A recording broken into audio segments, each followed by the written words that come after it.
Good afternoon, everyone. Welcome back. We are ready now, I think, to resume our discussions in work stream 3 with our two co-leads, Marlene and Michael. So we're going to continue our discussion. We resume the floor now, and I'm handing over to my colleague, Marlene. Please go ahead. Thank you, Chair. All right, so welcome back, colleagues. And we're going to have next Japan, to be followed by Cameroon. Thank you, Chair. I feel a little uncomfortable speaking right after lunch, but I would like to briefly share our views. Before that, let me also thank co-leads and secretariats for preparing the issue note and the presentation. Regarding the questions, we agree that the protocol should address only tax disputes involving cross-border transactions, and we support the concept of optionality. I also would like to reiterate comments made by distinguished delegates from Switzerland and Canada earlier in the morning on arbitration mechanism. In our view, the introduction of mandatory arbitration will not only improve predictability and certainty for taxpayers by ensuring a final means of dispute resolution, but will also incentivize completion of mutual agreement procedure between authorities and lead to early tax decisions. It is expected that these enhancements to taxpayer protection will ultimately contribute to the promotion of international trade and investment. But at the same time, we are aware of concerns in developing countries regarding negative experiences, capacities, and constitutional constraints. Therefore, I believe in this discussion at the UN, it will be useful and beneficial to discuss first, as colleagues suggested, what our exact concerns are and how to address such concerns and how to reduce the burden on tax authorities. Thank you. Thank you very much, Japan. And over to the chair now for a housekeeping matter. I would like kindly to ask everyone, when you're talking, just if you can come a little bit closer to the mic or raise your voice, because I'm suffering with using this. So please, I will ask everyone, get closer to the mic and raise your voice. Thank you. Thank you, Chair. Cameroon. Merci, Madame la Présidente, de nous donner l'opportunité de prendre la parole cet après-midi, tout en saluant, comme l'ont fait les autres délégués, la qualité et l'excellence du travail qui a été fait au niveau du secrétariat, au niveau du sous-comité, pour nous proposer cette base de travail. Je voudrais apporter une petite contribution au nom du Cameroun. Déjà aussi exprimer notre solidarité vis-à-vis de la position exprimée par le groupe Afrique et bien d'autres pays. Je ne vais pas les citer tous, le Ghana, le Nigeria, le Maroc, la Côte d'Ivoire et l'Arabie Saoudite et bien d'autres pays qui ont soutenu l'idée d'exclure du champ de ce protocole les questions purement domestiques, les contentieux qui n'ont rien à voir avec les transactions transfrontalières. Je voudrais peut-être, sur une perspective plus nationale, dire que de notre point de vue au Cameroun, nous pensons que ce protocole devrait traiter des différends qui pourraient naître de l'application de la Convention cadre ou du protocole 1 qui devrait donc définir les modalités de répartition des droits d'imposition des revenus générés dans le cadre des échanges de services, des échanges transfrontaliers de services. Alors, et peut-être dans une perspective beaucoup plus large, la réflexion pourrait être axée aussi sur le renforcement du dispositif de règlement amiable des différends liés à l'application des conventions fiscales bilatérales. Je pense que dans la présentation introductive qui a été faite par le comité, les limites, les faiblesses de ce mécanisme de règlement amiable des différends liés aux conventions fiscales ont été présentées en termes d'absence de délai, en termes de dispositions contraignantes et autres. Nous pouvons donc, sur la base de cette situation de référence, de ce tableau qui a été dressé, nous pouvons donc élaborer des solutions pertinentes pour renforcer ce dispositif-là. Maintenant, sur le fond même des mesures de prévention et de résolution des différends, nous, au niveau du Cameroun, nous pensons que l'accent devrait être mis sur les mesures de prévention, parce qu'il est toujours mieux de prévenir que d'avoir à traiter des contentieux. Et sur ce volet prévention, nous pensons qu'en plus des mécanismes qui ont été rappelés, des mécanismes existants qui ont été rappelés, notamment au niveau des législations internes, les programmes de coopération qui sont mis en place avec les grandes entreprises, les accords préalables en matière de prix de transfert et bien d'autres mécanismes qui ont été présentés. Nous voulons insister sur la nécessité de travailler en amont à la simplification des règles de fond.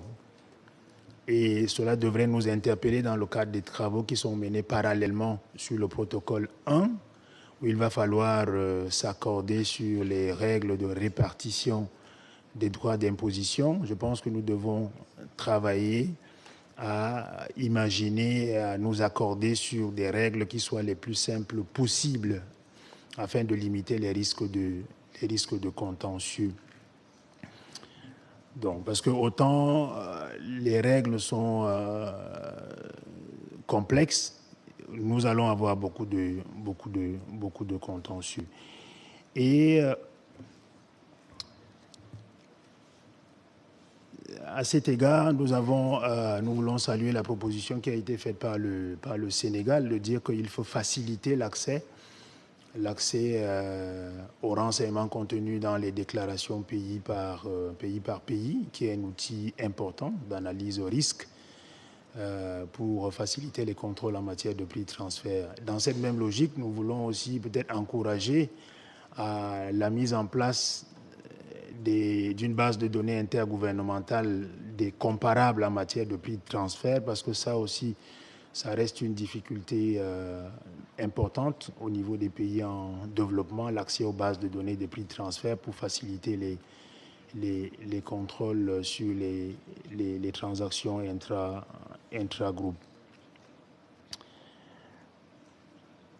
Donc voilà un peu globalement la contribution que je voulais apporter au nom du Cameroun, c'est de dire en résumé que l'accent devrait être mis en amont sur la simplification des règles et donc la prévention des contentieux qui pourraient donc surgir après. Merci.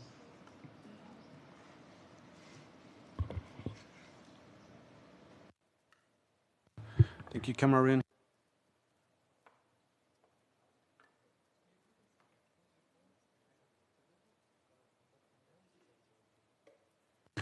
Well, so at present we have 2 member states on the list, but at the same time we do have many stakeholders who have been waiting very patiently, and each time we are close to finish the list, another member state raises its hand.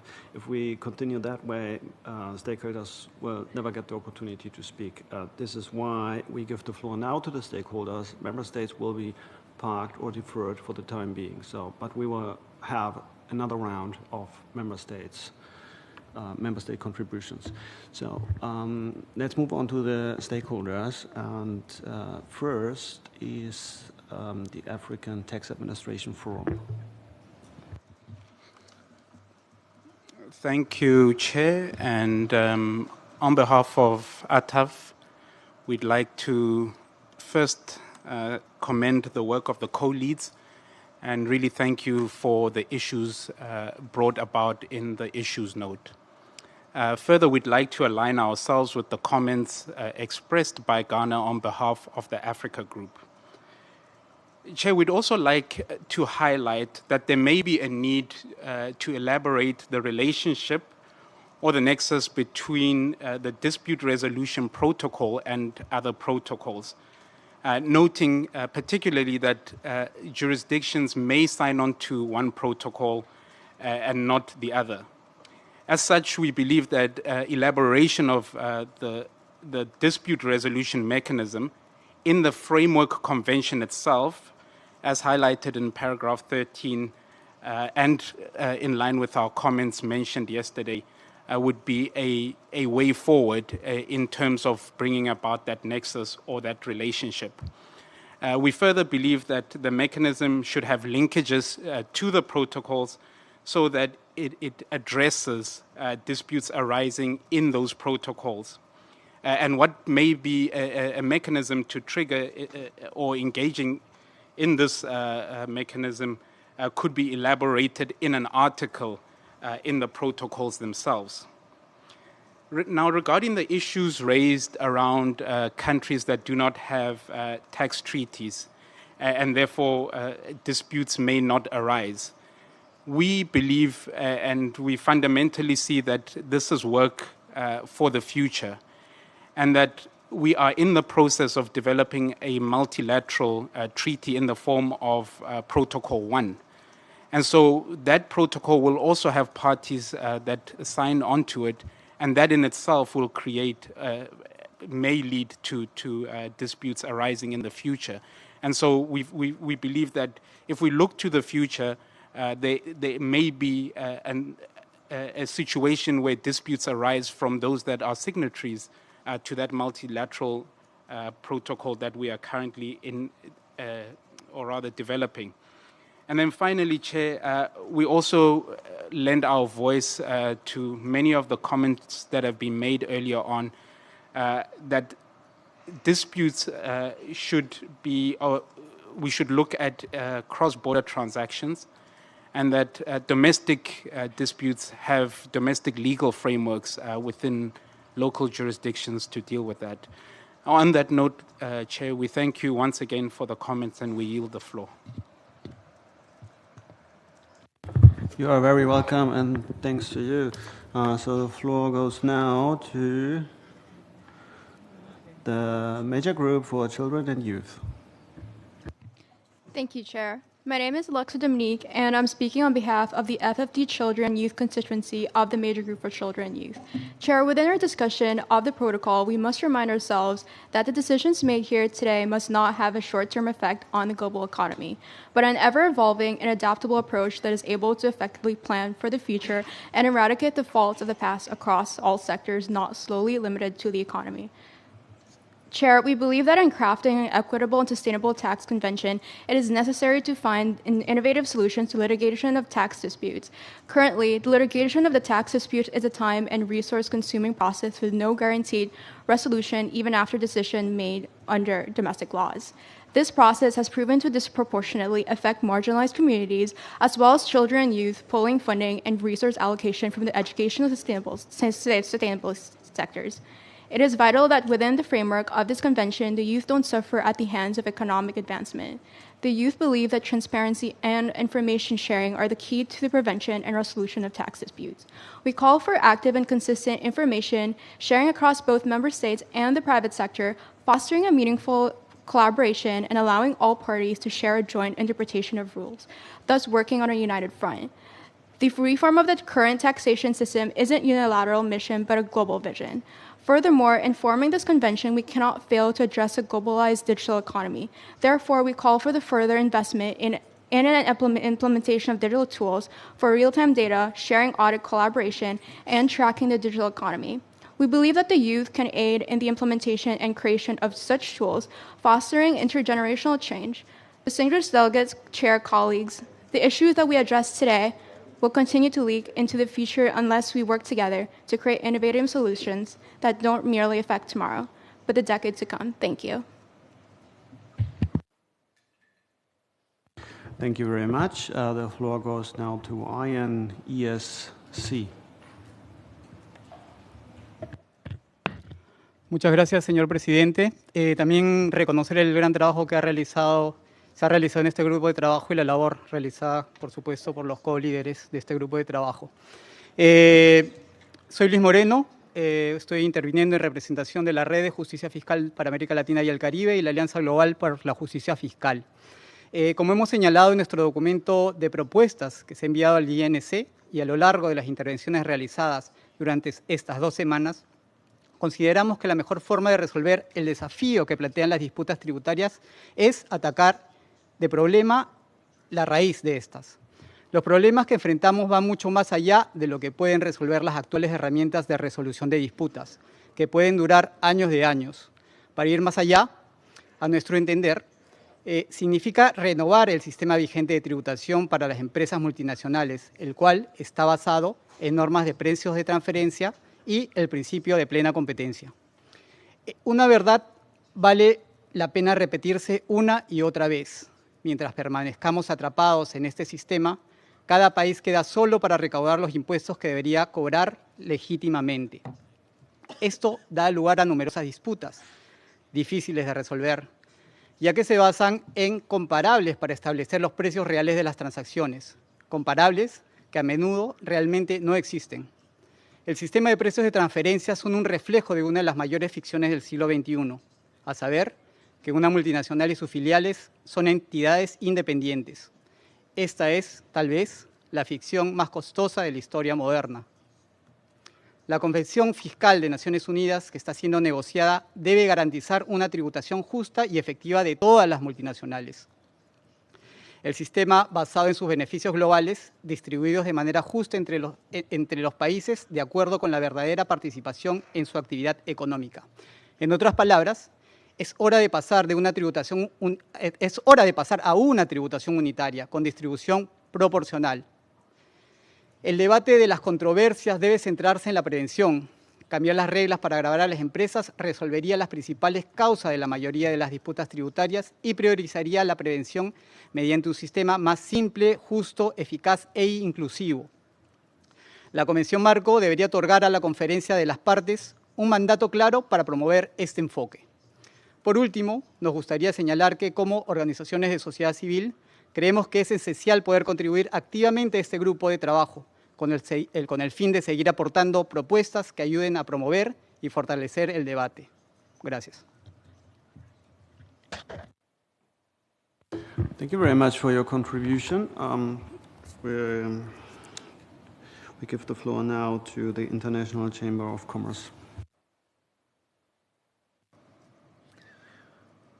Thank you, Mr. Chair, and distinguished delegates and colleagues. The International Chamber of Commerce welcomes the work done on the prevention and resolution of tax disputes and congratulate the 2 co-leads on this. We agree that the premise that litigation is often time-consuming and resource-intensive for all parties and can leave taxpayers facing the persistent risk of double taxation. For developing countries, the ability to attract and retain cross-border trade and investment is paramount for sustainable development and domestic resource mobilization. A key enabler of this is an international tax system that minimizes uncertainty and, crucially, prevents tax disputes. We wholeheartedly welcome the draft issue notes' emphasis on legal certainty. This is a cornerstone for any well-functioning international system. For both taxpayers and tax administrations, knowing with confidence how rules apply is vital. We therefore strongly agree with the need for dispute prevention and resolution mechanisms that are not only fair and independent, but also truly accessible and effective. These mechanisms must be designed to not only resolve disputes efficiently, but also, more importantly, to prevent them from arising in the first place. Predictability and clarity in the application of rules, coupled with meaningful opportunities for resources, are essential to achieving these goals. Prevention, therefore, is key, and this means considering proactive measures like well-drafted regulations, clear interpretive guidelines for auditors, and encouraging models like cooperative compliance and advanced pricing agreements. These tools build trust and prevent disputes before they ever arise, a benefit that is particularly significant for developing countries. When disputes do occur, we appreciate the inclusion of alternative dispute resolution mechanisms in these discussions, such as arbitration and mediation. From a private sector's perspective, these instruments offer a more timely and cost-efficient alternative to prolonged litigations. They enhance predictability, and in the case of binding arbitration, they ensure a definitive outcome that reduces the risk of double taxation and boosts investor confidence. Crucially, the effectiveness of any framework depends on the active and constructive participation of taxpayers. Taxpayers possess the detailed knowledge of their business models and operations that is essential for clarifying factual matters and preventing disputes from escalating. Most disputes are not the result of deliberate non-compliance, but of different interpretations of legal rules. And here, taxpayer input is central to finding a fair resolution. Finally, as we design these new frameworks, we must ensure they are clear about how they relate to existing mechanisms like mutual agreement procedure and domestic remedies. This clarity is essential for taxpayers to have a coherent understanding of all available pathways. The ICC remains committed to supporting this process and providing the experience and practical examples of business from around the world to help shape effective and predictable solutions. Thank you. Thank you. I will now give the floor to the... Why is there an echo? I will now give the floor to the Society for International Development. Thank you, Chair. I speak on behalf of the Global Alliance for Tax Justice. Advanced pricing agreements are sometimes promoted as a means to provide certainty in the current transfer pricing system. However, experience in developed countries shows that they do not solve the system's fundamental flaws, and they can even be a tool for deepening the problem. The record is clear. APAs have been used in large-scale tax avoidance schemes. The LuxLeaks scandal in 2014 exposed APAs as sweetheart deals, negotiated in secrecy, allowing hundreds of companies to reduce their tax payments in countries where they had real activities. Another famous case, the Apple case, saw 2 decades-old APAs struck down with 13 billion euros in taxes recovered by a single jurisdiction, despite profits coming from the global sales.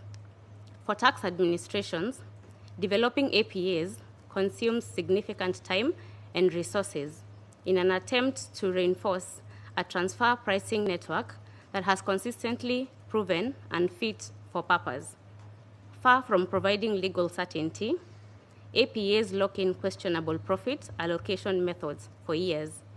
Because they are binding, they can limit a tax authority's ability to act if large-scale avoidance is uncovered later. Negotiated on a case-by-case basis, they also risk granting preferential treatment to the most powerful and influential corporations.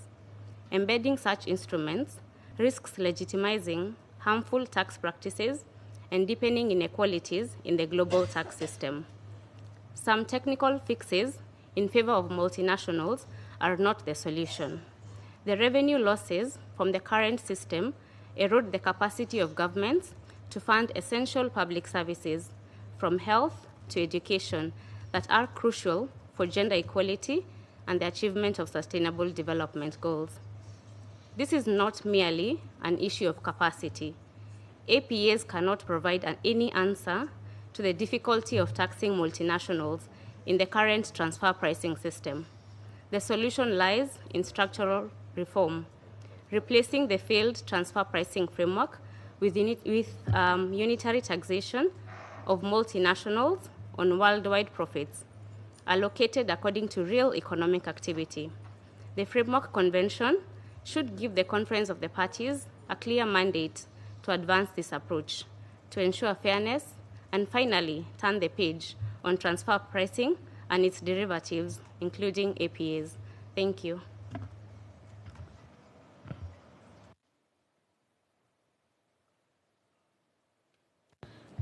Thank you. I now give the floor to Human Rights Watch. Thanks, Chair. So I make these points also together with members of the Global Alliance of Tax Justice. We've had a great discussion today, and thanks again to the chairs for preparing the note and laying the grounds for debate today. And we agree that it's critical to find fair and effective mechanisms to resolve cross-border tax disputes. What we'd like to outline is why arbitration is not an adequate form of dispute resolution for tax disputes. I'd like to make a couple of points. The first point is we've heard from a few global north states promoting arbitration. But we'd like to emphasize that arbitration undermines the tax rights and sovereignty of all states, both in the global north and in the global south, to the benefits of a select group of companies. Looking at data from UNTAD, investors have challenged tax-related measures in 165 ISDS cases between 1987 and 2021. From those 165 cases, do you know which country has been the most challenged? Well, it's Spain, a country in the global north, with 42 cases between 2012 and 2021. 60% of tax-related cases in that period were brought against developed countries. And this to the benefit of companies, a few companies based in a few countries. For example, 26 of those cases were brought from companies based in the US. So the message we'd like to carry here is that we are all losing out from arbitration. And there are many examples of how arbitrations can be detrimental to all countries and to the public interest. Many of you and many of us here in the room have had to face these challenges. So arbitration, the challenge with arbitration is not just an issue of capacities. Arbitration mechanisms have inherent challenges that global north countries have also found challenging. To take just one example, if you've had a chance yesterday to read the FFD Chronicle, and if you haven't, I really encourage you to read the FFD Chronicle. The next issue will come out tonight. I know you're all expecting it. You probably saw the arbitration case brought against Germany, Denmark, in the EU by the Jersey-based Clash Group. I noticed, Mr. Chair, that you asked for precision and expertise, so I looked up the exact number of the case. It's the case number ARB 2349 for the case of Germany. And in this case, this complaint is right now effectively stopping these countries from collecting much-needed windfall taxes on fossil fuel companies that benefited from soaring prices due to the war in Ukraine. And to be precise again, Germany is currently losing 47 million euros because of that case in arbitration. This is also an example of how of a tax, windfall taxes, that are widely demanded by voters across Europe and are currently, right now, blocked by a private tribunal, which shows how arbitration mechanisms is also a major democratic risk at a time when more than ever we need to rebuild social contracts. Secondly, second point, civil society organizations and UN agencies have conducted extensive research and have identified a range of concerns regarding arbitration. Many of those concerns have been raised by countries here, such as the African Group, Colombia, Honduras, and they clearly laid out the issues. We'd like to highlight 6 of these issues. First, arbitration mechanisms generally don't have a mandate over the full legal framework, and they contribute to legal fragmentation that privileges investors' interest over public interest. Second, they undermine fiscal sovereignty, leaving the understanding of complex legal issues to unaccountable private arbitrators. Thirdly, they lack transparency. The decisions are not consistently published, whereas they set negative precedents that benefit individual corporations. Fourthly, they create a regulatory chill, including on fiscal laws and often used to challenge public interest laws, including environmental protection and health regulations that are critical to address issues we're all facing nowadays. Fifthly, they give multinational corporations a privileged legal avenue that is not available to citizens or domestic businesses, while excluding communities and civil society. And sixthly, they often fail to deliver equitable outcomes, not least because tribunals often lack expertise in domestic tax law, development policies, and something that we are very concerned about ourselves at Human Rights Watch, human rights. We hear the argument, and I know it will come up, and it has come up, that a lot of this evidence that I just quoted concerns tax-related arbitration in trade or investment treaties. But, and it's very critical, there is no reason to think that arbitration specific to cross-border tax issues would be any different. The pragmatic logic and mechanism of arbitrations are the same. To conclude, we want to emphasize this point. Like other measures that complexify and privatize the tax system, arbitration is not in the interest of any country, none of us here, only in the interest of private actors. And I would say, even for private actors, we just heard it right now, we often stress the importance of legal certainty. But what's more legally uncertain than a very fragmented legal system with a lot of private tribunals that give secret decisions with secret reasonings? That is not a certain mechanism. And so we encourage you to focus on prevention mechanisms as you've been doing, and we really support that. And as Cameroon in particular just suggested right now, particularly through public country-by-country reporting, and by simplifying the system using unitary taxation and formulary apportionment. I thank you.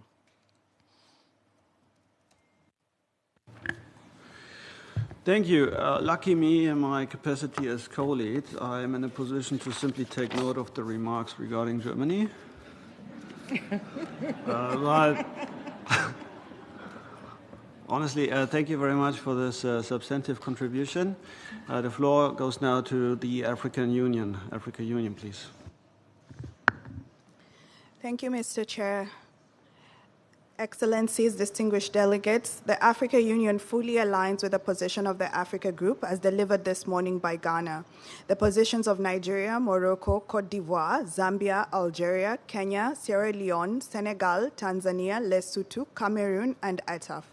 The African Union extends its sincere appreciation to the co-leads, particularly Marlene and Michael, the Secretariat, the member states for their guidance in advancing the Work Stream 3 issues. Note. And the current discussions. We appreciate these negotiations and come at it with a clear objective: to secure a protocol that delivers fairness, certainty, and capacity for all, especially those historically marginalized by tax dispute systems that we have currently. First, Section 3 of the issued notes broadly captures the range of barriers, but it also may understate additional structural disadvantages that our member states face. For many African jurisdictions, the absence of effective treaty networks leaves significant cross-border commercial activities without any formal dispute resolution mechanism. This is compounded by the limited access to high-cost commercial databases, the resources that constrain them internally, and that hinder analysis of complex transfer pricing cases, as has been mentioned. These realities should be explicitly factored into the protocol's design so that solutions are not merely universal in name, but accessible in practice.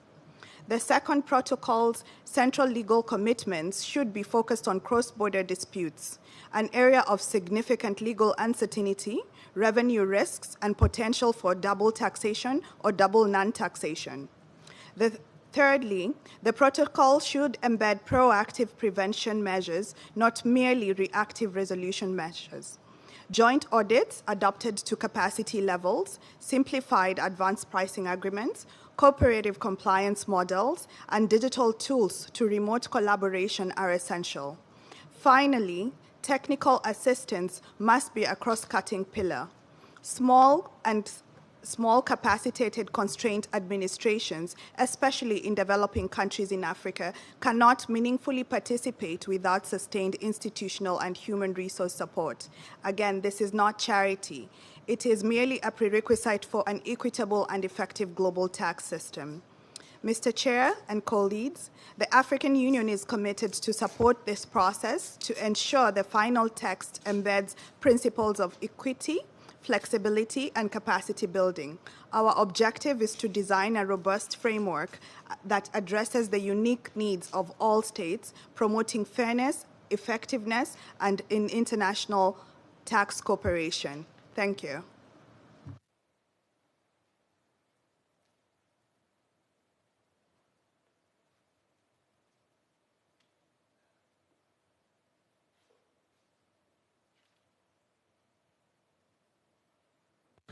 So we have no other multi-stakeholders on the list. So we would now move on and come back to member states. Before doing that, I would like to circle back to an issue that has been mentioned a couple of times. Only just now, it is the fact that developing countries in particular are lacking a treaty network. And stemming from that, there is this desire, or the desire had been identified in the intersessional work for the protocol to provide for a solution to resolve tax disputes without having the underlying substantive legal framework. We have heard today in the morning a couple of interventions to the effect that, well, that is doubtful as to whether this is possible, or well, concerns in that regard. My question would be to the ones who have expressed these doubts or concerns, what would be needed for this to work? So, because I've listened attentively, hearing that, well, it is for one reason or the other, it is not possible, but what would be necessary to make this work? With that, I would like to give the floor to Spain, followed by Canada. Muchas gracias por cederme el uso de la palabra. En primer lugar, quería agradecer a los colíderes de esta línea de trabajo los esfuerzos realizados durante este tiempo en la elaboración de esta nota temática. Centrándonos en el tema que nos ocupa, ya hemos presentado previamente comentarios por escrito, por lo que mi intervención será muy breve. En primer lugar, quería recalcar que España apoya los planteamientos que figuran en esta nota temática, considerando que resulta fundamental dotar una mayor certidumbre tanto para las administraciones tributarias como para los contribuyentes. Por otro lado, en lo relativo al ámbito de aplicación de este protocolo, queremos hacernos eco de las intervenciones de muchas de las delegaciones que se han realizado esta mañana, en que se limita a controversias que sean puramente de carácter transfronterizo. Finalmente, y para terminar, en lo que respecta a los diferentes mecanismos o instrumentos que se integran en este protocolo, abogamos asimismo por su opcionalidad. Muchas gracias.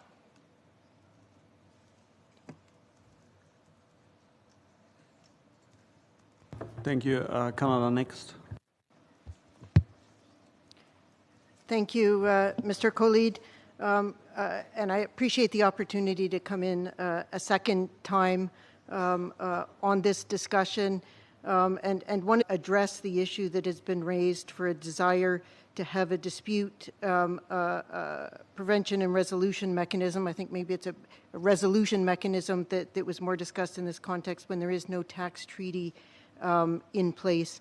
And I think in my earlier intervention, I had stated that with no common legal basis, I wasn't sure beyond kind of facilitating an ability to discuss and exchange information, that I wasn't sure that we could go beyond that.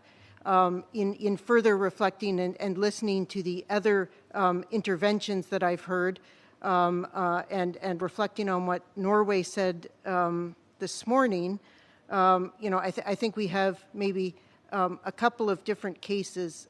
If I look at the first case, and the first case is one where we simply have two very different ways of taxing the same income in two different states, and therefore kind of no convergence on a common legal basis. And for example, here I would give an example of the provision of services remotely.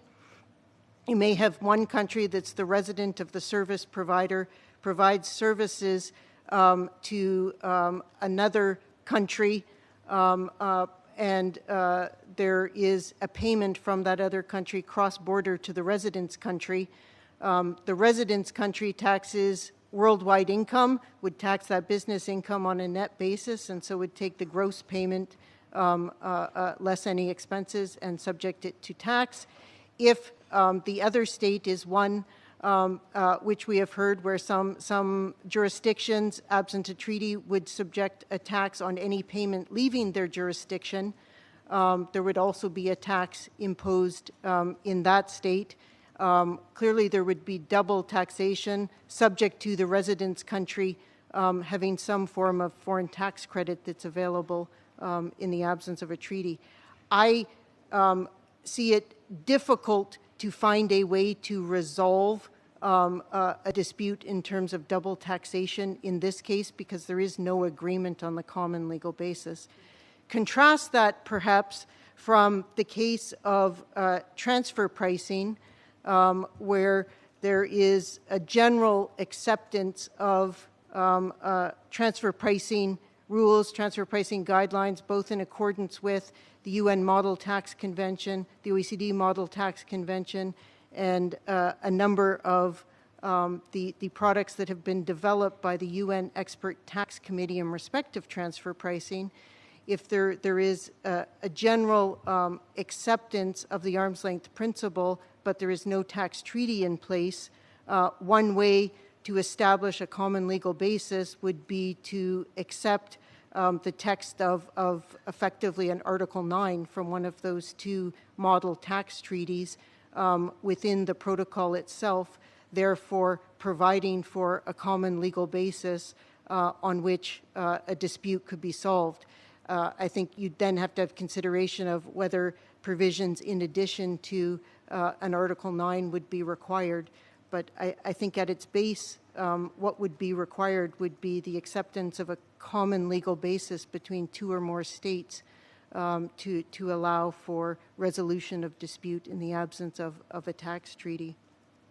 The second issue that I wanted to reflect on was the relationship of the various aspects within the terms of reference that relate to prevention and resolution of disputes or in prevention and resolution of tax disputes, which is, I think, how it's framed in the context of Pillar 2 and perhaps relates back to some of the questions that were put on the screen at the end of the day yesterday, for which I think that many of us did not at that time and probably still not today have had sufficient time to fully reflect on, but maybe to offer some comments.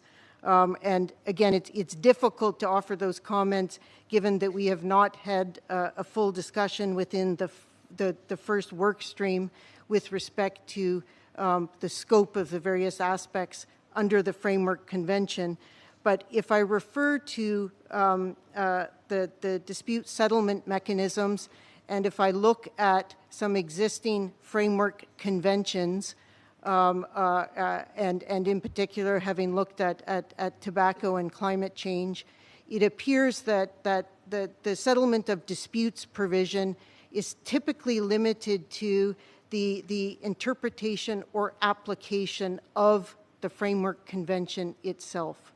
And so if that is the scope there, it would seem to be limited to in particular what's only in the Framework Convention. Again, without having the text of the Framework Convention, it is harder to maybe conceive what types of disputes we might see, but they would be in respect of the interpretation and application of the Convention. Now, I think in that respect, I think there can be a separate article to provide for that. I also think it would be possible to include that as one of the functions of the Conference of the Parties to deal with interpretation and application of the Framework Convention itself. So if we assume I don't want to say limited, but a confined scope of what settlements of disputes within the Framework Convention itself would address, that leaves us then with the commitment itself, which I think is more broad to the effective prevention and resolution of disputes, and then the second protocol itself, which talks about prevention and resolution of tax disputes. And there I think we get into the discussion that we had this morning, and should that scope be limited to cross-border disputes or also domestic disputes, and should that scope cover existing bilateral tax treaties, and does it matter if they have an existing MAP article? I think we heard at least one intervention to suggest that there are bilateral tax treaties for which there is no mutual agreement procedure article, and would it apply to those or only those? Could it apply to existing bilateral tax treaties if, for example, you wanted to add onto your existing MAP provision, whether it be to add on, depending on what we include in our protocol, add on a mediation function, add on an arbitration as part of the MAP process, and then coming back to the issue that I addressed first, should it also cover the scope of where there is no bilateral tax treaty? So just offering some initial reflections on those questions, which I think will continue to develop during the intersessional meetings when we further flesh out the scope of the Framework Convention itself. Thank you.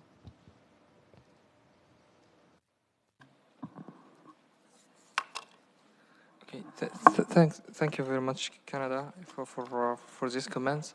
But maybe I'm going to seek a clarification from you.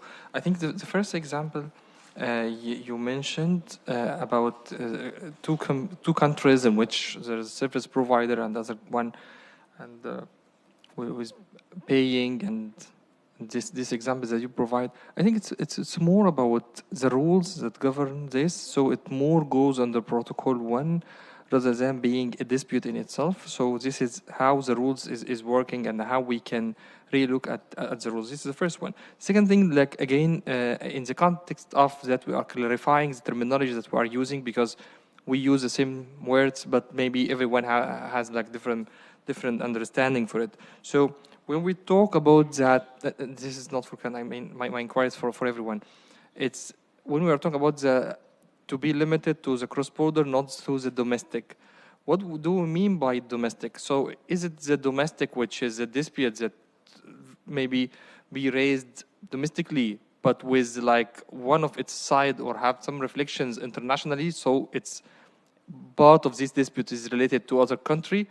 Or when we say domestically, which is a super domestic one, which is inside the country with no like arm that affect other jurisdictions. So I think we need to be clear about this when we are saying whether to be domestic or not. So just to have a common understanding. So it's cross-border, like super cross-border, or domestic with some extension that affect other jurisdiction, or domestic is domestic when we are talking about do not include domestic. So we all understand and mean domestic, like super domestic doesn't have any extension internationally. Thank you.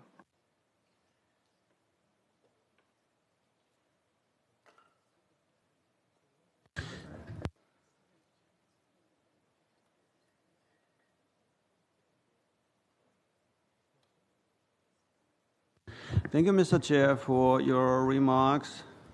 We have just heard a lot. Those were many thought-provoking ideas and questions. I don't know whether Canada would want to take the floor again and follow up on that and explain, as was just requested by the chair. Otherwise, I can think hardly of anyone better than the distinguished delegate from Chile to follow up on the previous intervention. And I would also be highly interested in hearing further reactions to Canada's proposal or approach, for example, the one or the outlined concept of having something like Article 9 included into the protocol in order to make work what was discussed previously. And in reaction to our chair's remarks, So I think there are like two distinct phenomena. The one is the prevention or resolution of purely domestic disputes, and the other one is the purely domestic prevention or resolution of disputes. Yeah, you get it. And I think the super domestic, so to say, phenomena, that is something that has its roots in the handbook for dispute prevention, dispute resolution, where it was also kind of figured that, as was also shown in the slides today in the morning, that dispute prevention starts domestically with ensuring tax clarity, legal certainty by providing, for example, clear guidance, clear legislation. So it starts domestically. It does not, we cannot limit our endeavor to that, but the question is it something that should be also addressed here? So it's a bit confusing here with the side discussions, yeah? But Marlene,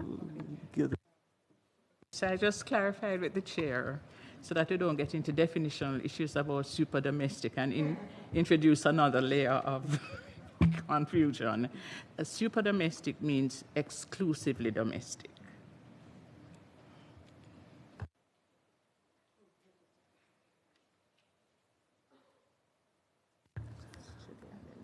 so with that, Chile, please followed by Norway. I'm sorry. But no, I think, and it's actually coming back a little bit of what you asked earlier, Chair, co-lead, sorry. We really need a basis for having resolutions by a panel or a court or anything. What is going to be the legal basis for that decision? And I think that is the problem that I see it. Today, I must say, I'm not that sure I agree with Canada. If you look at transfer pricing cases, Article 9, does that help us? I think it's the guidelines. And the guidelines, I don't think we all agree that they are correct. So we have different opinions on them. So, you know, we have to decide on the basis first. I'm not saying that... you know, it's a prerequisite for a dispute resolution to know what the decision is going to be based on. I also, we don't have a delegate from Australia, but I do think that at one point Australia's Supreme Court said that the transfer pricing guidelines are not part of Australia's norms on transfer pricing. So, you know, even OECD countries have said, I'm sort of some sort of rumors here. I'm sorry I'm being a little bit imprecise, but so you know, I think Article 9 itself is actually not that helpful. I think it's guidelines, and the guidelines, of course, we're trying to work out what we're going to use between us, but it doesn't seem to me that everyone is in agreement on. I'm not. As you can now understand, I'm not an expert on transfer pricing. Now, moving on from transfer pricing, because I do think when we discuss this, is that there are two types of tax disputes. It's transfer pricing, and it's interpretation of tax treaties. And there we also have a problem. We have, I think, the Dell case, two Supreme Courts of Europe, Spain and Norway, came up with different solutions for the same case, both being OECD countries, both interpreting the commentaries in the same way, but coming to completely different solution. So if you have that ongoing, what are we? You know, it's really difficult to foresee how we're going to look to sort of what court in the world is going to take these decisions. That, you know, I think there's quite a lot of missing still for us to be able to do that step. Now, I said two OECD countries with two Supreme Court decisions, completely different. And then if you take the next step, if you have an OECD country with a non-OECD country, because here the majority are non-OECD, what is the value of the commentaries? And if you don't use the commentaries to any of the models, you have a really bare treaty, especially Article 5, I would say. How on earth would you interpret that without reading into Professor Scar's 560 pages doctorate, which I think is the best introducing. But you know, am I, as a tax treaty negotiator, going to hand over 560 pages to my counterpart and say, is this the basis for how we're going to understand Article 5 together? I think the problem, and that's why I think we are in the situation we are, is that we don't have that common knowledge yet. We don't have a law that we can hand over to someone to interpret, because that doesn't exist yet. Sorry to be more confusing. Thank you. Well, that is fine. I think that's the reason why we are here in the first place. I was just thinking, I don't know, does it matter whether a country is an OECD country or not, like in your example? But maybe Norway can answer that as well. And with that, Norway followed by Brazil. Okay, can you hear me? Yes. Oh, thank you, co-lead. Most generous of you to give me an awfully difficult question right back and challenging us. And it is correct with regards to the cases, cross-border transactions where there are no treaties. How would you deal with those and a dispute resolution mechanism? And true, we pointed out that, well, you wouldn't have a common legal basis in the form of a treaty, and hence, what would the agreed framework really be? And of course, Stephanie gave some more examples, very long and good examples and thoughts on that, of the issues that might arise, and we have had some of the same ideas. I think initially our thinking on this was that, well, and these are initial thoughts, well, if it really is more of a classical intra-company TP case, then our initial workaround would be, well, wouldn't you need to have something like Article 5, Article 7 if it's a PE in the other state, and Article 9. But then again, there might be other classification of income involved in that dispute. It could be interest, whatever. So I'm afraid I do not have the workaround on that question right now. But certainly we can hear from some states that it's desirable to keep on working on that, and also heard that there were some people who had some good ideas. But I cannot say any more than right now that we would happily contribute and to the further technical work on this.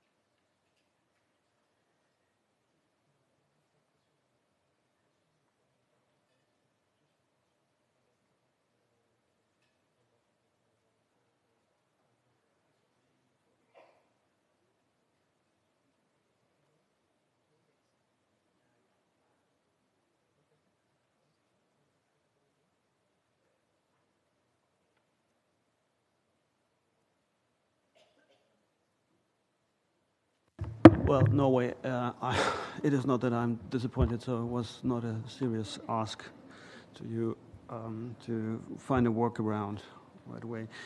But maybe Brazil did. So Brazil, the floor is yours followed by Senegal, followed by a quick coffee break, but Brazil first. Yeah, thank you, Chair. So at this point of the discussions, there's not much more to say.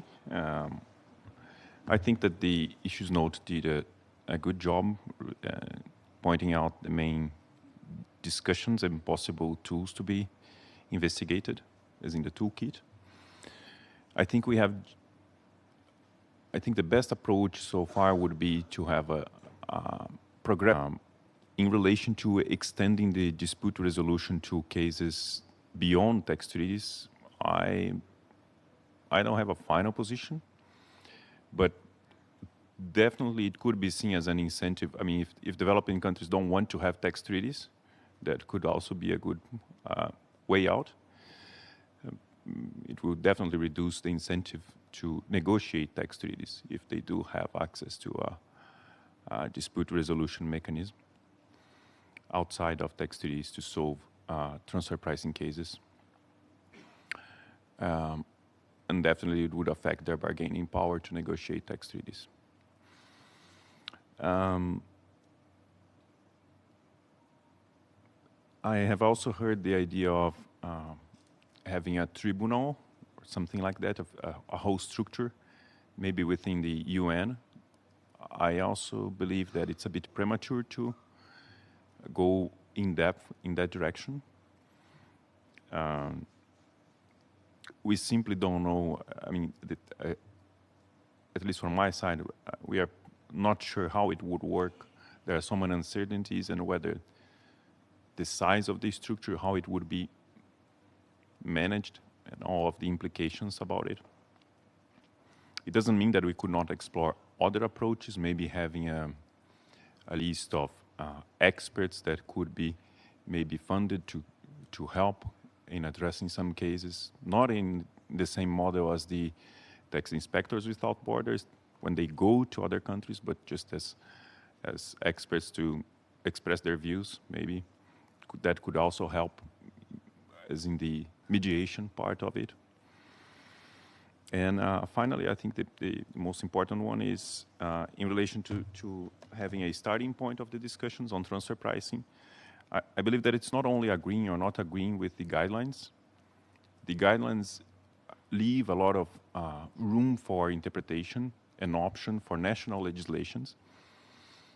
I could quote quite a few dozens of those examples when it's open for the countries to choose. For instance, the interquartile range. It can be interquartile, but it could be a different statistical measure.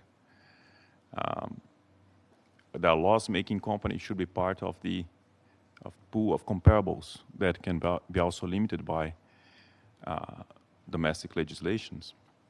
So how the guidelines are implemented or regulated within the domestic laws could differ. I believe that it's also possible to address that. In such a case, not having a binding resolution, that could be also one way to address it. So if two legislations differ and both of them are sufficiently justifiable, then we could have a non-binding resolution of the case or something like that. So maybe we can still find a way out, but I think it's not so simple as relying on the guidelines, because the guidelines are not as clear as they should be. And I could go on with more examples.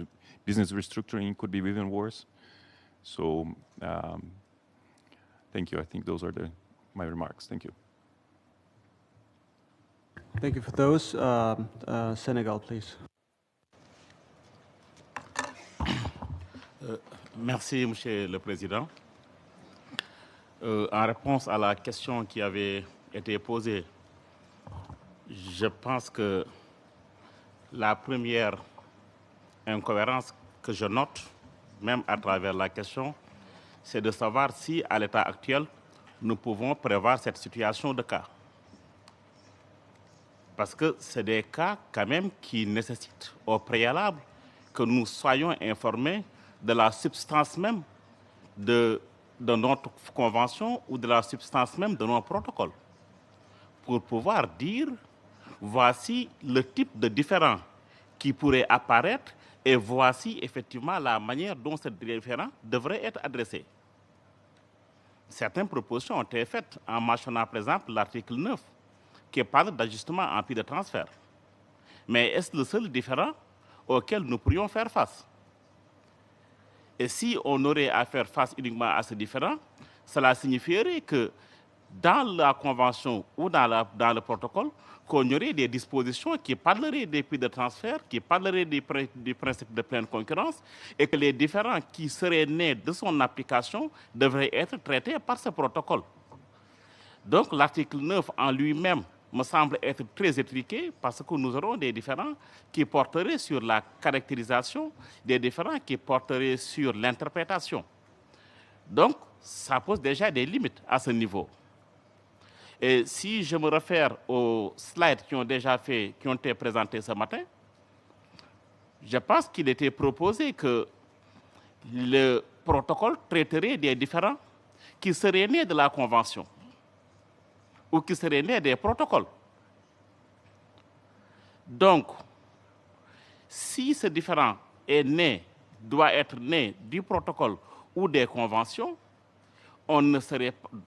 Le fait d'évoquer l'absence de traité, en moins, poserait moins d'importance. Parce que si les parties prennent part à cette convention qui aurait un aspect contraignant, de facto, les effets du protocole sur le différend va être applicable. Et on aurait une approche multilatérale, toujours dans le respect des éléments de substance qui seraient présents dans cette convention. Ce qui ne serait pas le même pour un protocole optionnel. Parce que si ce protocole est optionnel, y compris le protocole dont nous sommes en train de discuter, il est optionnel pour le moment. Si le optionnel, ça signifie que même si moi, le Sénégal, est signataire de ce protocole et que le Maroc, par exemple, ne soit pas signataire de ce protocole ne peut pas être appliqué. Donc, il y a autant de limites qui existent de par le caractère des instruments juridiques que nous voulons mettre en œuvre, autant de limites par le fait que nous n'avons pas avancé dans les travaux de substance qui ne nous permettent pas de pouvoir donner des réponses tranchées à certaines problématiques. Ce qui me permettrait de dire en conclusion qu'il faudrait que nous ayons une approche cohérente, que nous puissions définir ce que nous voulons traiter réellement, ce que nous voulons adresser avec efficacité, et qu'on ait une approche graduelle pour pouvoir, après avoir éprouvé les éléments de ces approches graduelles, voir ce qui pourrait être constitué des obstacles, des exceptions, et en ce moment-là, prévoir des solutions pour pouvoir les adresser. Donc, ce sont les quelques observations que j'avais à présenter, partager avec vous, et vous remercie.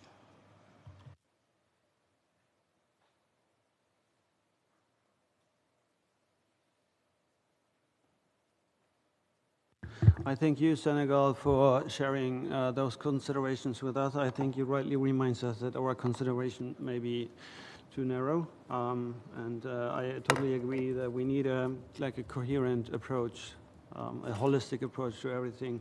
We have been trying this, and we will keep on trying this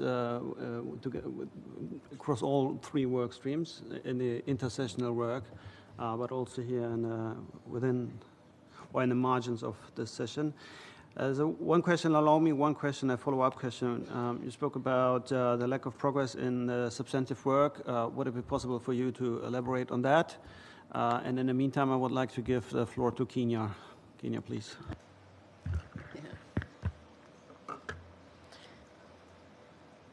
Thank you, Mr. Khalid. Starting with the point that you've just raised about resolution of disputes outside the framework of bilateral tax treaties, our comments in the morning were essentially that we don't see small or limited tax treaty networks as a bad thing. Because one of the things we've been saying is that for countries that have very few treaties, it's been difficult to resolve, or it would be difficult to resolve disputes with parties that they don't have tax treaties with. So we're saying we don't see tax treaties or few tax treaties as a bad thing because we have challenges even with the few that we do have. So not that this has been proposed, but we don't see, again, expansion of our treaty networks as a resolution of the problems that we have when it comes to, or the challenges that we have when it comes to dispute resolution or prevention. So what we do see and what we would envision is the development of a multilateral legal framework. So I don't think the proposal would be to resolve disputes without an underlying legal framework, and I don't even think that is something that would be possible. But what would be calling for, or what we envision, is the development of a multilateral legal framework. And I think we do have a current multilateral convention or legal framework that has taken aspects of bilateral tax treaties and put them in a multilateral framework that has now allowed more parties to be able to take part in some administrative or implementation provisions that were previously under tax treaties, but they are now being covered by a multilateral framework. And I think that's essentially what we would foresee this process developing.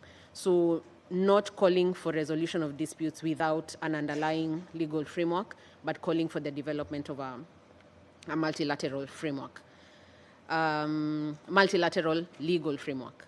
Coming to the discussion that we had yesterday, we were not able to give our comments yesterday. I think one of the questions was referring to the possible link between Protocol 1 and 2 and how the disputes under Protocol 1 could be resolved. And we do agree with the sentiments that it would be quite difficult to take a position on this at this time without first having sight of the scope or the contents of either the Framework Convention or of Protocol 1 or of Protocol 2. The way we had envisioned these negotiations taking how they would flow is lightly borrowed from how bilateral tax treaties are arranged, so to speak, because in those documents, we would see that we would first start with issues like scope. So what is that treaty going to cover? Who's going to be covered? Then we get to the substantive provisions of the document, and then we go to the administrative or implementation provisions, because it would be difficult to talk about how we are going to implement or administer the provisions if we don't know what the provisions are to begin with. So we just wanted to share the sentiments that it would be a bit difficult to know precisely how those links would take place without knowing what the provisions, especially the substantive provisions, are.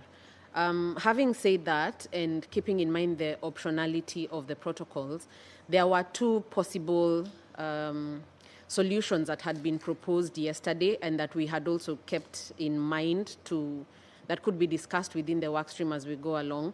And one of those views was that there could be a brief provision within each of the protocols in terms of how disputes were going to be prevented or resolved, and linking that to what is in Protocol 2, so that it won't be an elaborate provision, but it would just be a very brief provision on disputes, and link it with Protocol 2 in case Protocol 2 is not going to be signed by any particular member state, and without rendering Protocol 2 redundant. I think the other proposal that had been put to the floor by ATAF was that there could be a provision within the Framework Convention itself on how disputes across the protocols could be implemented without elaborating on it fully, but also making sure that where Protocol 2 is not going to be signed, that there would still be some provisions that could be adopted by member states. So again, even with those two proposals, we just wanted to add our voices to say that it is, without knowing the contents of either the Framework Convention or the two protocols, it would be difficult at this time to make an informed decision on how those provisions could be linked. Thank you. Thank you very much. And to the point of the coordination and having this link, let me clarify that this process goes through different phases. And I'm happy that like some are looking and trying to push to be advanced in the process, but we will come to each phase in its time. The first phase is identifying the issues. And when we are identifying the issues, then we look a little bit at standalone every topic separately to identify its issues. Then after that, this type of coordination, it will start to come when we are there, start drafting the solution, drafting the text, then this level. And there is some guarantees for this level of coordination because first of all, it is the secretariat and the chair while we are doing this drafting and holding the pen. So we make sure that we have this sort of coordination between the provisions which exist in the protocol and the convention, how it's working and the mechanism is working. Then the second layer of making sure there is no duplication and the coordination is being done and coherent in the right way. It comes the co-leads who discuss this with us and start working on it, and before they pass it to the work streams. Then it comes the work streams which who are ready, and the co-leads, by the way, it's part, I think it's in the, correct me Patricia, in the guidelines, in which it's one part of the guidelines that a coordination will be done between the co-leads as they are going forward, and some meetings are being held in this regard. Then it go to the work stream, in which we can see many countries who are common between the three work streams. So there is another assurance that everyone is looking at the other work, and many of these countries are attending different work streams. So they again review after us, making sure that this sort of coherence and coordination is happening. Then the last backstop, and who are looking after all of our work, which is the plenary, in which all of this work will be presented, who will be looking after all of these like filters or layers to make sure there is no conflicts, there is no proper coordination that exists in the work. So, but when we are trying to identify the issues, so we start looking at the dispute resolution, identify what's related to dispute resolution and what is the issues and what is the problems that we have. The same for protocol 1 for the services, what we are suffering from. So at least in the first phase, it looks like we are looking at everyone separately. But we identify all the issues, start digesting all of this, see what is in common, what's coordination. Then we go through these different tiers of coordination to ensure that we will end up with a product with very coherent, good coordination, no duplication, everything, every gear is working the right way with the other one. So this is like, I hope this like giving some sort of confidence for the plenary that there is a proper mechanism that watching how the work is being done and ensuring that the coordination is being done in a good way. I think our colleagues promised with a coffee break, so I think, are we ready to go for it? After the coffee break.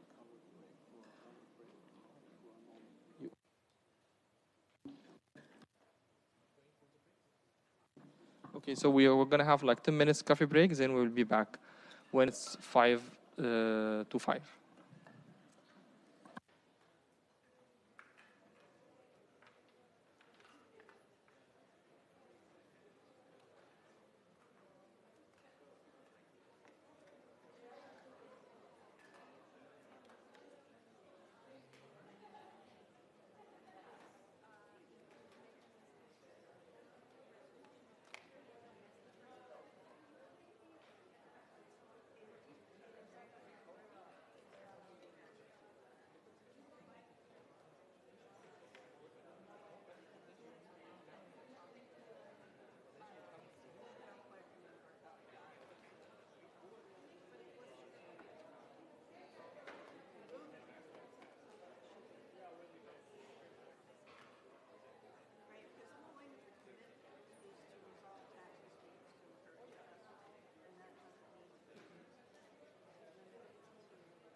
welcome back. I hope you get some caffeine in this coffee break. Now we will continue with our two distinguished co-leads. Please, go ahead.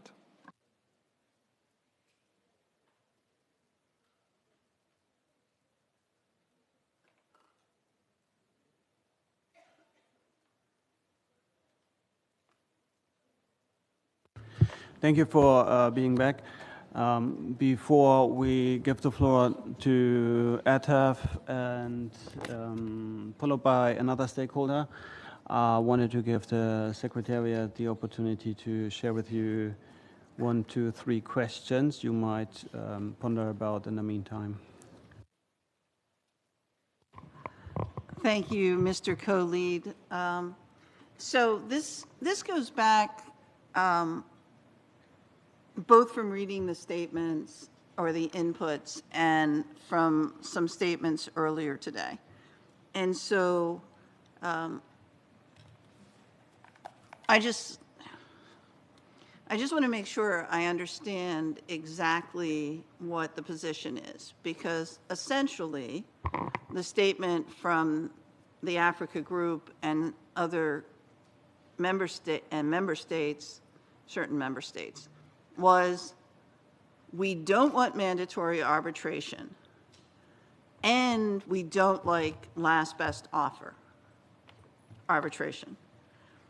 And when I initially read that input, I thought that that was expressing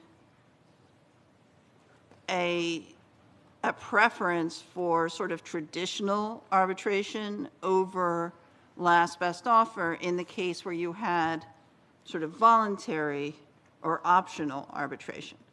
So I just want to, and then I read it again and thought, and maybe what the comment was really saying is, and we don't like regular arbitration, and we also don't like last best offer. So to break it down, we know from the comments of the organizations and those member states that they do not want to be bound to mandatory arbitration. Right, we know that. But the reason this confused me is that I think it is generally accepted that last best offer is faster and less expensive than sort of traditional forms of arbitration. So the question is, if the protocol is to include an optional arbitration provision, is there a preference for traditional arbitration, which has briefs and hearings, it looks a lot like a court proceeding, or last best offer?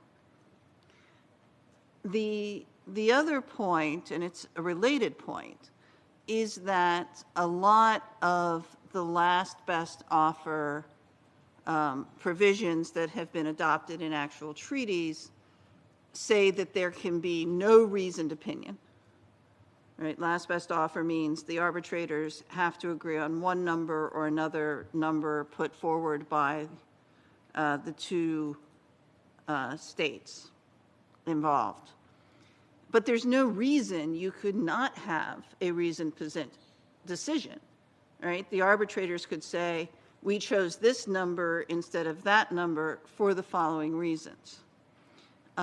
In the provisions that I was involved in negotiating, we didn't want the reasoned opinion because we didn't want the development of a body of law through arbitration provisions. But we've also heard in the work stream that there is a desire to make the whole process more transparent. And so one possibility for making the process more transparent is to say that in fact the arbitrators should provide the grounds for the decision that they made one way or the other. All right, so that piece of the existing provisions is not required to make last best offer work. You can have an opinion from the arbitrators. So these are some questions we'd like to explore a little bit after we open the floor to those who have already signed up. So, and you can think on that while we're hearing from civil society.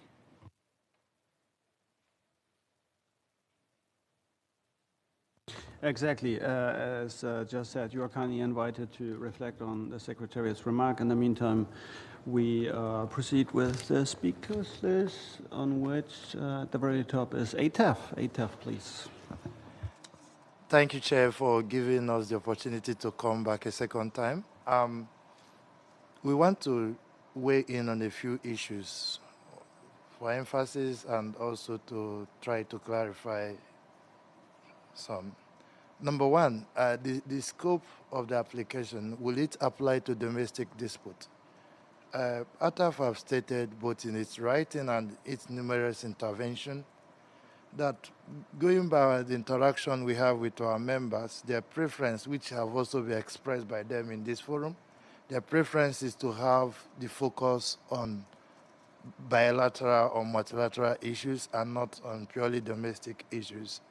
And in that context, we must also now understand that our members also have preference for state-to-state dispute resolution and not dispute involving individual taxpayers and the states.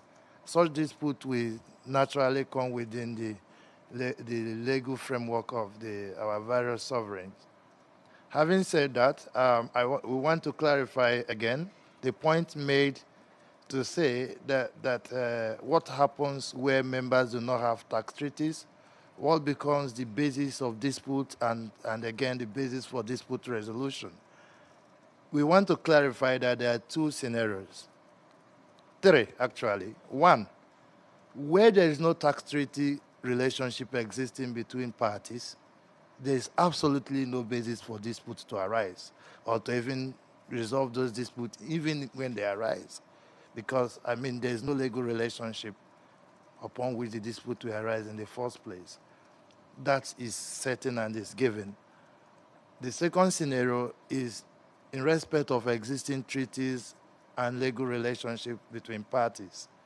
We believe that the convention, the protocol should be elaborated in such a manner that it provides solution for disputes, even if it's optional solution, for disputes that may arise from existing instruments, both bilateral and multilateral, as the case may be.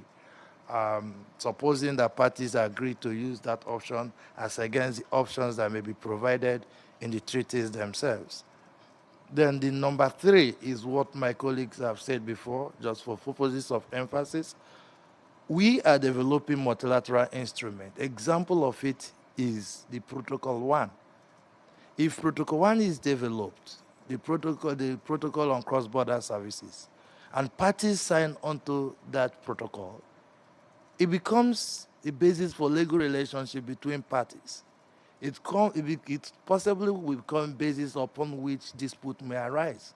And such dispute could become a subject matter for resolution in the context of Protocol 2, which we are developing, or as the case may be, if we decide to develop the mechanism in the context of the framework, such disputes could be resolved using that framework.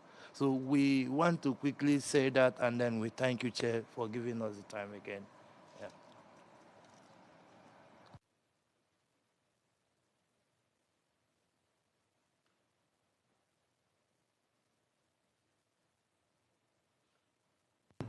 Yeah. Thank you, Ataf. There's one thing I stumbled over, and if I'm not mistaken, so to me it sounds as if you had said, so without a treaty, without, for example, a bilateral treaty, there's no cause for a dispute to arise in the first place. However, if I'm not, maybe it is because I'm tired or it's late, but it was a very reason to come up with DTCs in the first place, because eventually you have one taxpayer being subject to taxation in 2 different countries, resulting in, for example, double taxation, and then the dispute is at hand. But again, I stand to be corrected. And this leads me to another point, to avoid misunderstandings. I think all the instruments that have been covered in the slides we have seen today, but also in the intersessional work, eventually it was always state-to-state instruments or mechanisms. It is a taxpayer who kind of triggers those instruments to be applied. But it is, I cannot think of, well, there are instruments in which, of course, the taxpayer does play a role, but primarily it is always the competent authorities, normally, or it has been so far, who are engaged in the resolution or prevention of tax disputes. But again, so that goes to all of you. Please correct me if I'm wrong. And maybe this will be done by the next speaker, which is the Major Group for Children and Youth. Thank you, Chair. My name is Mael Rogers. I'm 17 years old, and I take the floor on behalf of the FFD Children and Youth Constituency of the Major Group of Children and Youth. Distinguished delegates, Mr. Chair, colleagues, I want you to take a moment and dream with me. I want you to imagine what your ideal future looks like. And when I talk about the future, I don't mean the next 20 or 30 years. I mean tomorrow. In an ever-changing world and geopolitical landscape, the future isn't promised us. The next 20 to 30 years are far from guaranteed, yet we continue to hold out, to push things back, to play a never-ending waiting game, creating short-term policies that fail to even address the problems of the present, yet alone problems of the future.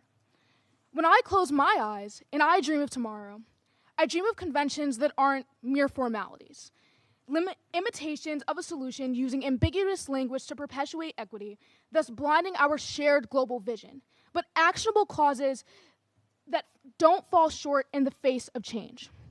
Tomorrow's policies don't have to exist in opposition to the sovereignty and constitutional obligations of countries, because change doesn't happen in isolation, but on a multilateral front built on a shared vision for humanity. Tomorrow, children and youth aren't sitting in the back, but are leading these conversations. Chair, what if I told you that my tomorrow, the tomorrow that all children and youth want, can be made through this tax convention?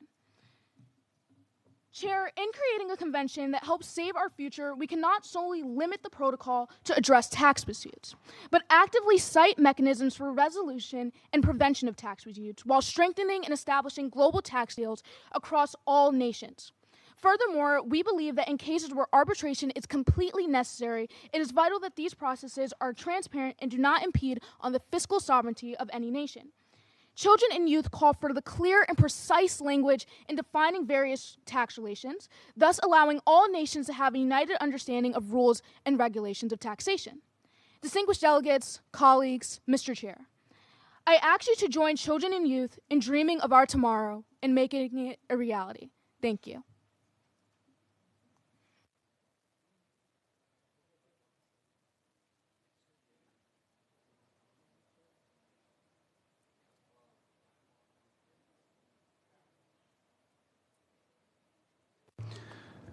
Thank you very much, Major Group for Children and Youth. The floor goes now to Ghana.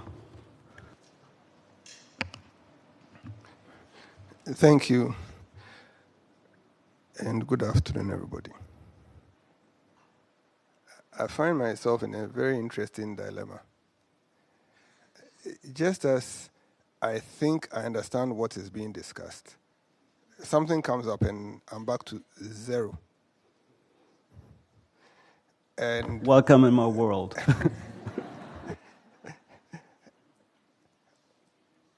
Because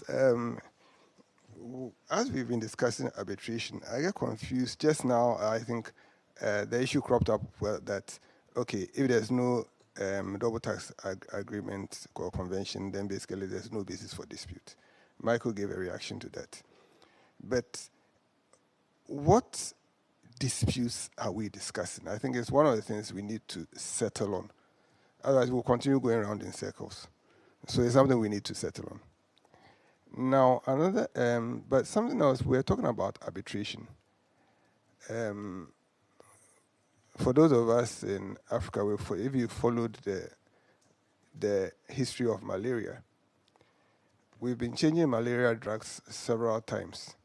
It gets to a point that one of them that you're using is no more effective, so you drop it. When it comes to arbitration, I'm wondering how many arbitration cases a developing country has come out on top. Over the past over 30 years that I've been in tax. So the issue is that just like how we stopped using chloroquine and Malaris and moved to camoquine, arbitration is dead in the water. It does not help us. It does not help us, whichever form we decide to take it in. One, tax is a specialized. A lot of the arbitrators don't even understand the taxes. So it basically comes down to the reasonable man test. But you can't always use a reasonable man test for tax.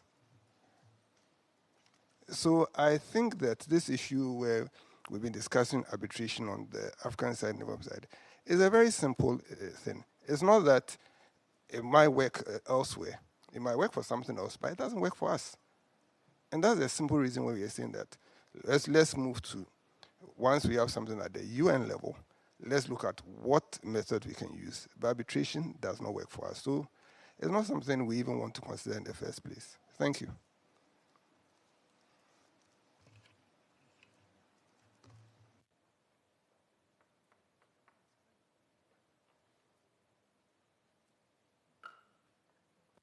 Thank you.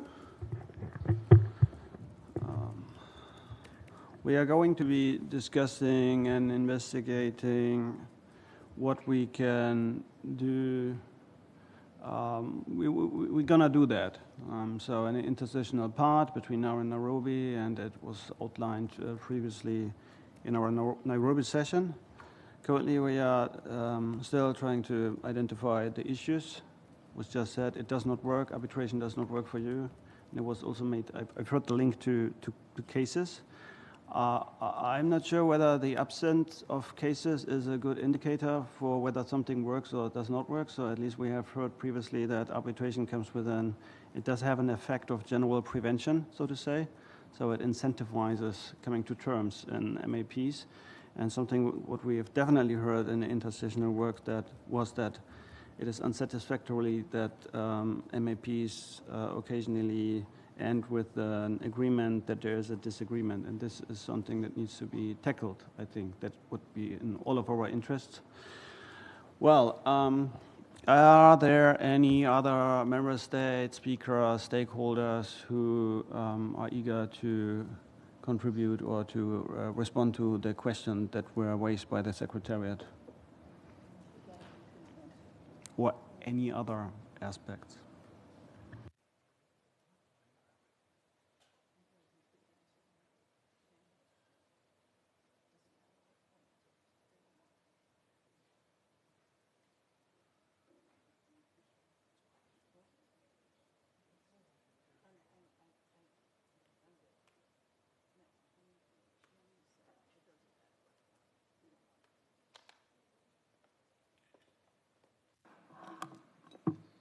It's a side talk here. We are discussing what Daniel actually, our colleague Daniel said about that it was clear that whatever form of arbitration, it's not desirable for Africa. I'm not sure if you are talking about Ghana or Africa, but I think Africa, because we heard similar things from many African countries.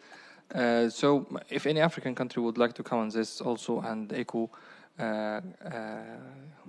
Daniel, or even say something different, of course, you can ask for the floor.